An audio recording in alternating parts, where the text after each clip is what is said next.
화약이 바꾼 전쟁 진포 대첩. 고려 말 왜구들은 오베그 측의 외선과 함께 진포로 내침. 고려 조정은 백척의 수군을 급파 대규모 해전이 발발한다. 왜구는 전라도 진포를 무차별 공격. 오베그 측의 외선과 백유 측에 불과한 고려 수군의 대치. 하지만 고려는 화약 무기를 이용해 오베그 측의 외선을 무찌르고 승리를 거둔다.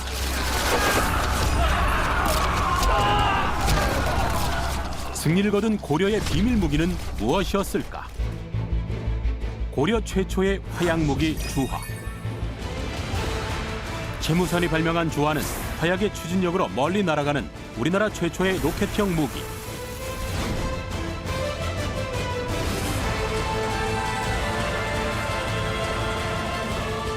고려는 원거리 작전의 핵심 무기 주화로 승전고를 울릴 수 있었다. 야, 엄청납니다. 대단하네요. 정말, 야, 이게 몇 대 몇이었어요? 그러니까 진포해전이 이게 5대1 싸움이죠?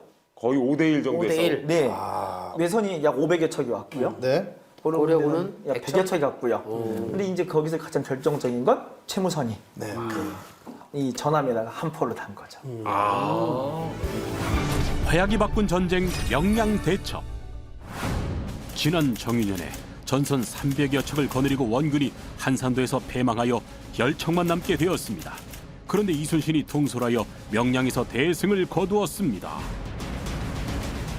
1597년 일본이 조선을 침략하자 무함을 받던 이순신은 삼도수군 절제사로 복직된다. 9월 16일 한산섬을 지나 남해안 일대로 침입한 왜군. 이순신은 13척의 배로 일본 수군 130여 척과 대치했다. 좁은 바닷목과 물의 흐름을 이용한 이순신. 그리고 수많은 대용 화포로 무장한 거북선이 등장한 결과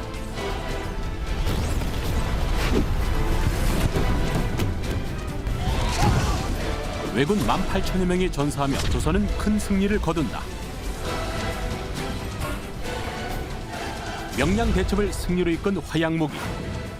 천자, 지자, 현자 총통. 천자 총통과 지자 총통은 적선 파괴와 적군 살상에 효과적이었다.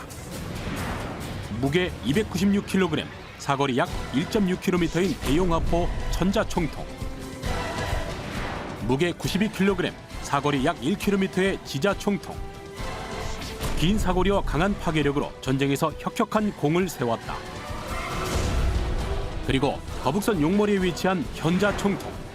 무게 38kg, 사거리 약 2km의 대용 화포로 적선을 향해 철안을 발사하며 전진할 수 있었다. 먼 거리 명중이 가능했고 또 적과 가까울수록 더 큰 파괴력을 발휘했던 대용 화포. 조선 수군의 핵심 무기 대용 화포는 우리 바다를 지켜낸 최강의 병기였다. 임진왜란 때도 거북선의 그 포가 굉장히 역할을 하지 않았나요? 그런 적 엄청 큰 거죠. 원거리 사기가 이제 결정적이었죠. 조총은 도저히 미치지가 않잖아요. 사정거리가 유효사거리가 안 되는데. 그 당시부터 그러면 일본에서는 대포가 없었습니까? 없었다기보다는요, 일본의 그 배라는 게 잘 생각해 보시면 이게 임진할 때 착각한 게 뭐냐면요, 일본이 잘하는 게 육전이었을 것 같아요, 수전이었을 것 같아요. 원래도 일본이 잘하는 게요. 수전 아니에요? 육전이겠죠. 섬나라라고 생각하니까 다들 그 안에 전투는. 네, 걔들은 계속 100년 넘게 전국시대였어요. 지들이 안에서 싸우기 바빴다고요. 지들끼리는 성 쳐들어가고 성 공격하고 이거 중요했지.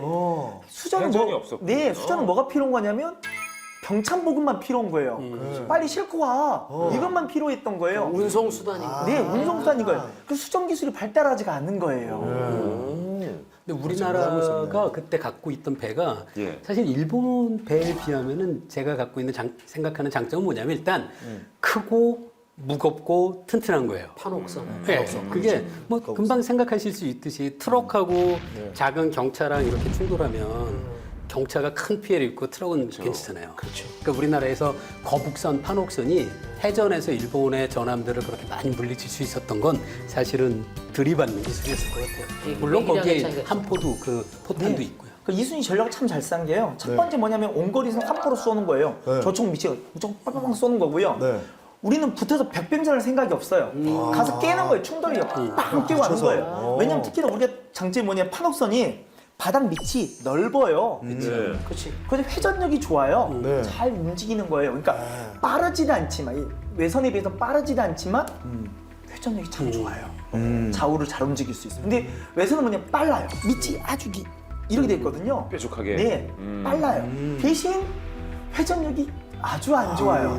균형 잡기도 힘들고. 네, 그러니까 조선은 무조건 또 부딪히는 거, 빵 부딪히는 거예요. 걔들은 이렇게 고리 탁 걸어서 남들 올라가서 막 이래야 되는데. 안에서 이제. 네, 그래서 이제 백병전 하는 건데. 거북선이 막은 거 아닙니까? 맞아요. 백병전 하고 싶지가 않아. 천천히 올라갈 수 그래서 못 있는데. 오게 거북선 올라갔는데 원래 들어갈 수가 없는 아무도 거예요. 없고 그냥. 네. 두꺼까지 다 그러니까 달았으니까. 이순신이 정말로 전략의 천재란 게 그런 대단하네. 거죠. 예. 이 사람은 우리 지형에서 어떻게 싸우는 게 제일 좋을지, 그죠?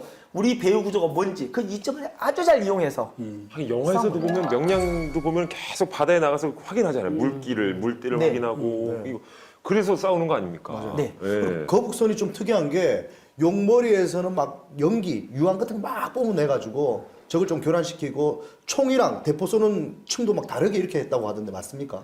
아래층은 이제 노전네들이 맞아요. 위에가 이제 싸우는 병사들이고요. 맨 네. 위에 덮개를 덮은 거죠. 네. 이제 거북선인데 여기서 갑자기 저 퀴즈를 하나 내고 싶어요. 아, 진짜 언제든 환영이에요. 아 맞다. 의욕이- 드디어 언제 나오나 했다. 잉? 일단 내봐. 자, 우리 거북선을 처음 발명했던 왕은? 정답 맞춰도 되나 근데? 네, 다 재미없어. 맞추라고 퀴즈 낸 건데. 맞추세요. 태조 아닙니까? 네? 태조. 아닙니다. 태종. 태종 맞습니다. 와, 그렇게 오래된 거예요? 네, 문헌이 나옵니다 실제로. 거북선의 이야기 실제 단어가 나오는 맞아요. 건 실록이 나온 건 태종이고요. 실제로. 그걸 좀 더 우리가 아는 그 형태로 바꾼 건 이제 아마 이순신 때. 맞아요. 근데 지금도 거북선이 정확히 어떤 모습이었는지를 아직 잘 네, 모른다는 네, 얘기예요. 안 남아 있습니다. 어? 그때 당시 이런 모양 아니에요? 추정인 거죠. 우리가 아는 그 거북선 다 저수 후기 거북선이에요. 아 그래요? 네. 조선 그래서 전기에 어떤 모습이었는지. 네. 분명히 태종 때 거북선 모르더라도 이순신 때 나대용이 변형했던 거북선이 무엇인지는 네. 정확히 몰라.